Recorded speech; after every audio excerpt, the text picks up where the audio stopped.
Thank you. Okay, Senator Boozman.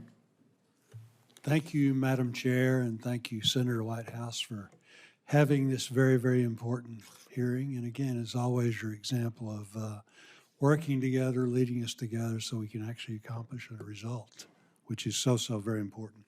Mr. Bechtel, Mr. Terry, this past weekend, as we all know, we've had Winter Storm Fern bring ice and snow, sleet to Arkansas and much of the country.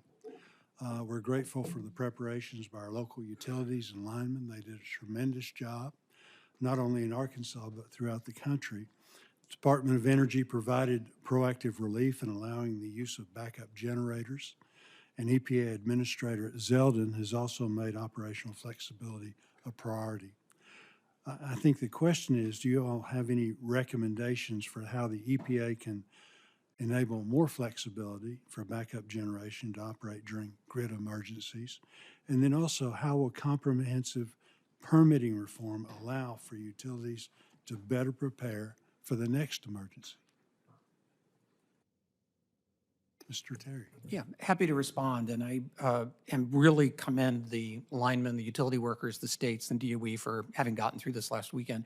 I think with regard to emergency backup generation, I think cooperation between EPA, the governor's offices, and governor's energy offices and the Department of Energy in these emergency situations to make sure that those generators come on when they're needed, but also to make sure that they're prepared to. So I think that is fundamental cooperation. I'm not sure that that's a permitting reform item. We can get back to you with some more details and suggestions.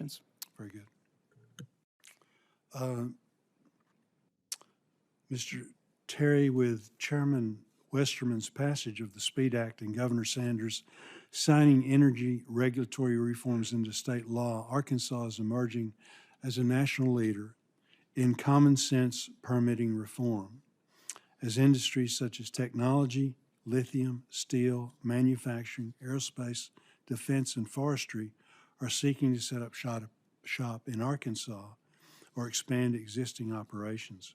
How would proposals like the SPEED Act provide regulatory certainty that these projects are viable investments in Arkansas, and how can federal reforms complement state-level efforts to streamline approvals, which we just talked about, the importance of that, allowing the energy grid to meet the demands of the future?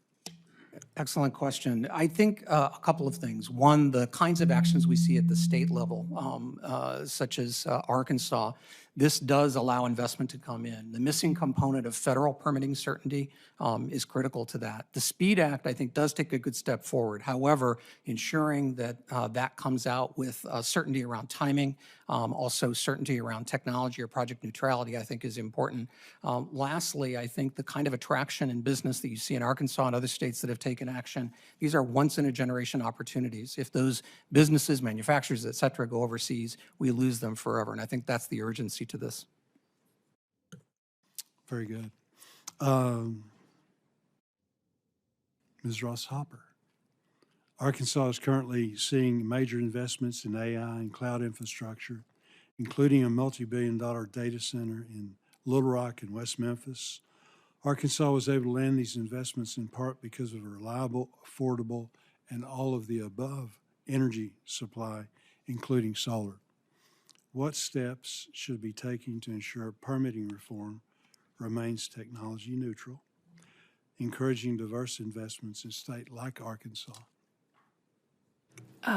Thank you for that question. And you have identified one of the things that's happening all across the country, including in Arkansas, is those big data centers are looking to find the electrons as quickly as they can.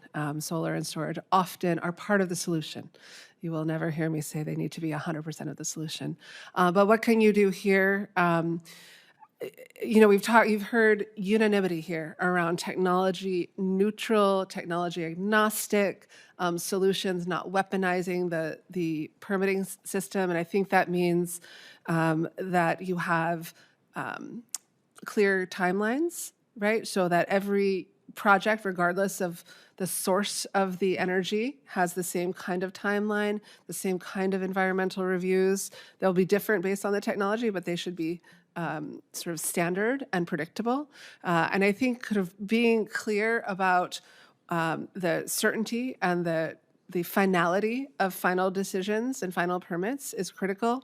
And then lastly, sort of making sure that whomever is in the White House and in the administration does not take the ability to weaponize interagency permitting, right? So that there is some clarity from this body around where those decisions should lie. Very good. Thank you, sir. Thank you, Madam Chair.